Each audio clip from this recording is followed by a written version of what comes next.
નમસ્કાર મિત્રો અંજાર સીમમાં 2009 એકર જે ગૌચર નિયમ કરવામાં આવી છે એ બાબતે અત્યારે અમે જે અંજારના મામલતદાર શ્રી છે તેમના પાસે આવ્યા હતા કે હાલનો સ્ટેટસ શું છે, કારણ કે અમને એવી જાણકારી મળી રહી છે કે 2009 એકરમાંથી અત્યારે શાયદ 90 એકર પણ જમીન જે છે એ ખુલ્લી નથી.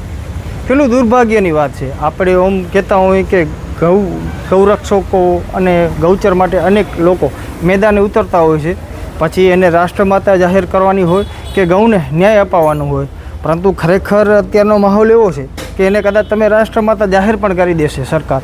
કે હમણાં દેવનાથ બાપુ દ્વારા જે 8 થી 9 દિવસનો અનશન કરવામાં આવ્યો હતો ભુજ મધ્ય કલેક્ટર શ્રીની કચેરીની સામે, ત્યારબાદ તેમને પારણા પણ કરવામાં આવ્યા. તો અત્યારે સમજવાની બાબત એ છે કે અત્યારે મને જવાબ નથી મળતો કે આ ખરેખર જવાબદારી આવી કેની છે. તલાટી દ્વારા જણાવવામાં આવ્યું કે અંજાર જે મામલતદાર શ્રી છે તેમના પાસે રેકર્ડ હશે ને એ જ તમને જવાબ આપી શકે.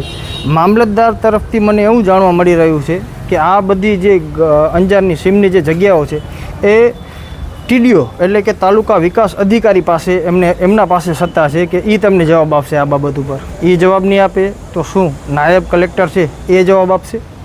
અત્યારે 2009 એકર એટલે કે સર્વે નંબર 993થી કરી અંજાર સીમના સર્વે નંબર 993થી કરી અને સર્વે નંબર 1058 સુધીની જે ગૌચર નિયમ કરવામાં આવેલી જમીન છે, જે ટોટલ 2009 એકર જમીન થાય છે, શું કારણથી આવી એસી ચેમ્બરમાં જે અધિકારીઓ બેસે છે, બાજુમાં જોઈ શકો છો, ફરી વખત તમને દેખાડીશ કે મામલતદાર અને executive magistrate Anjar Kutch Bolero ગાડી મળી છે સારામાં સારી, એમને નિરીક્ષણ કરવા, તપાસ કરવા.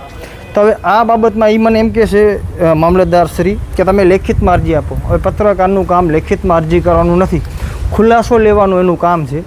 તો ક્યાંક ને ક્યાંક અત્યારે જવાબ દેવામાં એમના દ્વારા નથી આવી રહ્યો કે હું તમને ઇન્ટરવ્યૂ નહીં આપું. શું કારણથી ઇન્ટરવ્યૂ નહીં આપો? લોકોના જે પ્રશ્નો છે એનો જવાબ દેવો એ એમની ડ્યુટી છે. અત્યારે એમને જે પગાર આપવામાં આવ્યો, લોકોના ટેક્સના ખર્ચે એમને પગાર આપવામાં આવી રહ્યો છે રૂપિયે, તો અત્યારે જવાબ દેવાની પણ એમની એટલી જ ડ્યુટી છે. પરંતુ અફસોસ જવાબ કોઈ પણ અધિકારી દ્વારા અત્યારે દેવામાં નથી આવી રહ્યો. તો અમે અત્યારે એ જ વિશે સારું થઈને હવે TDO સમક્ષ જઈશું, તેમનાથી પૂછશું કે આ ખરેખર આવે કેનામાં છે. જે ગૌચર નિયમ છે 2009 એકર એ આવે કેનામાં છે, હજી એ જ ખબર નથી સરકારી વિભાગના અધિકારીઓને કે આ જમીન આવે કેનામાં છે. પછી કોશિશ કરશું એ કદાચ ઇન્ટરવ્યૂ દે કે નથી આપતા. પછી આપણા જે નાયબ કલેક્ટર શ્રી છે તેમના પાસે જઈશું કે સાહેબ આ બાબતમાં કાંઈ ખુલાસો આપો કે જમીનની હાલની પરિસ્થિતિ શું છે. કારણ કે એમાં તો ફાર્મ હાઉસ બની ગયા છે, વાડીઓ બની ગઈ છે, મજા આવે એને બાઉન્ડ્રી બનાવી નાખી છે, તો ગાયો જાય ક્યાં છે, ગાયો અને નંદી ક્યાં જશે?